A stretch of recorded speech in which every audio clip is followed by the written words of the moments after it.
Jai Anjaneya. Welcome to Mahabala studio. ನಿನ್ನ ಜೊತೆ ನನ್ನ ಕತೆ ಕನ್ನಡ ಸೀರಿಯಲ್ದು ಇವತ್ತಿನ ರಿವ್ಯೂ ನೋಡೋ ಫಸ್ಟ್ ಮಹಾಬಲ ಸ್ಟುಡಿಯೋ ಯೂಟ್ಯೂಬ್ ಚಾನಲ್ನ ಸಬ್ಸ್ಕ್ರೈಬ್ ಮಾಡಿ, ಬೆಲ್ ಐಕಾನ್ ಕ್ಲಿಕ್ ಮಾಡಿ, ಆಲ್ ಅಂತ ಸೆಲೆಕ್ಟ್ ಮಾಡಿ ಸೊ ದಟ್ ಲೇಟೆಸ್ಟ್ ಅಪ್ಡೇಟ್ಸ್ ಫಾಸ್ಟಾಗಿ ಸಿಗುತ್ತೆ ಅಂತ ಹೇಳ್ತಾ ಈ ವಿಡಿಯೋ ಶುರು ಮಾಡೋಣ. ದೇವಯಾನಿ ಅಜಿತ್ ಅಜ್ಜಿ ಹತ್ರ ಬಂದು ಭೂಮಿ ಬಗ್ಗೆ ಹೇಳ್ಕೊಂಡು ಬೈತಿರ್ತಾಳೆ. ಭೂಮಿ ಮಾಡಿರೋ ಸ್ವೀಟ್ಸ್ ಹಾಳು ಮಾಡೋದಕ್ಕೆ ಅಂಜು ಮತ್ತು ಅಪೇಕ್ಷಾ ಉಪ್ಪಾಕ್ತಾರೆ. ನಾಳೆ ಬೇಲ್ ಸಿಗ್ಬೋದಾ ಅಂತ ಭೂಮಿ ಕೇಳ್ತಿರ್ತಾಳೆ.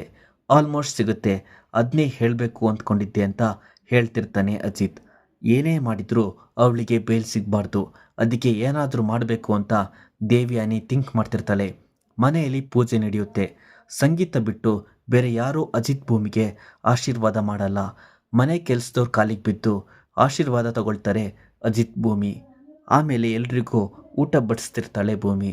ನೀನು ಊಟಕ್ಕೆ ಕೂರು, ಮಾರ್ನಿಂಗಿಂದ ಉಪವಾಸ ಇದೆಯಲ್ಲ ಅಂತ ಸಂಗೀತ ಭೂಮಿಗೆ ಹೇಳ್ತಾಳೆ. ಭೂಮಿ ಊಟಕ್ಕೆ ಕೂರ್ತಾಳೆ. ಇದನ್ನ ನೋಡಿ ಇವ್ರ ಜೊತೆ ನಾನು ಊಟ ಮಾಡಬೇಕಾ ಅಂತ ಸಿಟ್ಟು ಮಾಡ್ಕೊಂಡು ಹೋಗ್ತಾರೆ ಅಜಿತ್ ಅಜ್ಜಿ. ನೆಕ್ಸ್ಟ್ ಶ್ರವಣ್ ಎದ್ದೋಗ್ತಾನೆ. ನಾರಾಯಣ್ ಪೂಜೆದು ಪ್ರಸಾದ ತಿನ್ನಬೇಕು ಅಂದರೆ ಅದೃಷ್ಟ ಇರಬೇಕು, ಈ ಥರ ದುರಂಕಾರ ಮಾಡಬಾರ್ದು ಅಂತ ಸಂಗೀತ ಹೇಳ್ತಿರ್ತಾಳೆ. ನನ್ನ ಮೇಲಿರೋ ಸಿಟ್ಟಿಗೆ ಊಟ ಯಾಕೆ ಬಿಡ್ತೀರಾ ಅಂತ ಅಜಿತ್ ಅಜ್ಜಿಗೆ ಭೂಮಿ ಕನ್ವಿನ್ಸ್ ಮಾಡ್ತಾಳೆ. ಯಾರೂ ಊಟ ಮಾಡ್ತಿಲ್ವಲ್ಲ ಅಂತ ಬಂದು ಊಟಕ್ಕೆ ಕೊಡ್ತಾರೆ ಅಜಿತ್ ಅಜ್ಜಿ. ಉಪ್ಪು ಹಾಕಿರೋ ಸ್ವೀಟ್ ಏನಾಗುತ್ತೆ, ಎಲ್ಲರೂ ತಿನ್ನು ಏನು ಹೇಳ್ತಾರೆ ಅನ್ನೋದೇ suspense. Upcoming scene very interesting ಇದೆ. ಫಾರ್ ಮೋರ್ ಅಪ್ಡೇಟ್ಸ್ ಮಹಾಬಲ ಸ್ಟುಡಿಯೋನ ಸಬ್ಸ್ಕ್ರೈಬ್ ಮಾಡಿ. ಜೈ ಆಂಜನೇಯ.